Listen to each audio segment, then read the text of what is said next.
नमस्कार, मी मधुकर सलगर आज आपल्याला संत तुकाराम महाराज या संतांची नवलकथामध्ये सगळीकडे शिवाजी शिवाजी ही कथा सांगणार आहे। आवडल्यास लाईक, शेअर व सबस्क्राईब करून आम्हाला व्हिडिओ करण्याची प्रेरणा द्यावी। चला तर मग आज आपण संतांच्या नवलकथा बघूया। तुकाराम महाराजांची कीर्ती चहूकडे पसरली होती। शिवाजी राजांना वाटले की आपल्या हातून त्यांची काहीतरी सेवा व्हावी आणि त्यांचे दर्शन घडावे, पण राज्य स्थापनेच्या ते संरक्षणाच्या महान कार्यात त्यांना फुरसत मिळाली नव्हती। म्हणून त्यांनी आपल्या काही खास सेवकाबरोबर तुकाराम महाराजाकरता पालखी, घोडा, जवाहीर, ताट भरून मोहरा इत्यादी नजराणा पाठवला आणि त्यांना घेऊन येण्यास सांगितले। आम्ही शिवाजी महाराजांकडून आलो आहोत, आपल्याला घेऊन जाण्याकरता त्याने आपल्याला नजराणाही पाठवला आहे, त्याचा स्वीकार व्हावा, सेवक म्हणाले।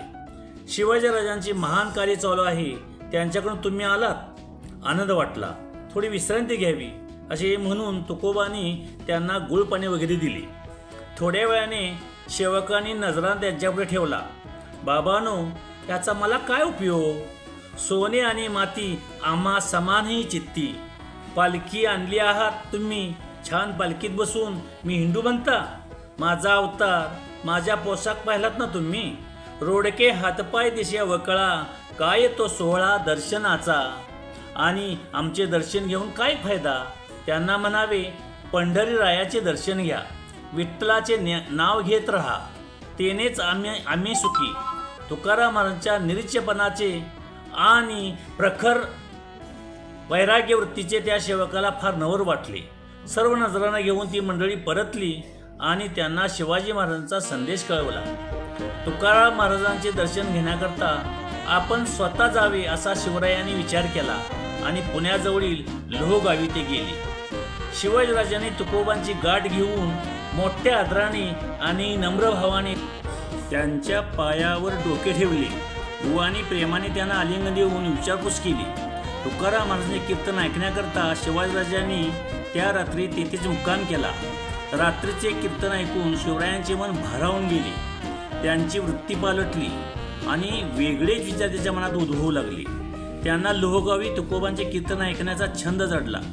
रात्री कीर्तन ऐकावे आणि पहाटेस पुण्याला परतावे असा त्यांचा कार्यक्रम ठरूनच गेल्यासारखा झाला। शिवबांच्या अशा या वागणुकीमुळे स्वराज्याचे महान मंगल कार्य सोडून ते संत समागमातच दंग होतात की काय अशी जिजाबाईंच्या मनात भीती उभी राहिली आणि म्हणूनच त्या स्वतः कीर्तनाला हजर राहू लागल्या।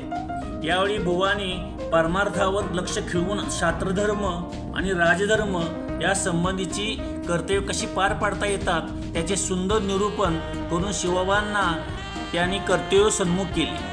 शिवबांच्या कीर्तन कार्यक्रमाची खबर लागताच शिवबांना पकडण्यासाठी टेरणीवर असलेल्या 1000 पठाणांनी पाळत ठेवून मंदिराला वेढा दिला। शिवबांना ही गोष्ट कळली, थोडे चिंतातूर झाले ते। त्यांना तुकोबाकडे टक लावून पाहिले। दृष्टादृष्टीने सर्व व्यवहार एकमेकांना कळाला। तुकोबांना वाटले, राजा आपल्या कीर्तनाला मनोभाव येऊन बसला असता राजावर संकट यावे ही गोष्ट बरी नाही।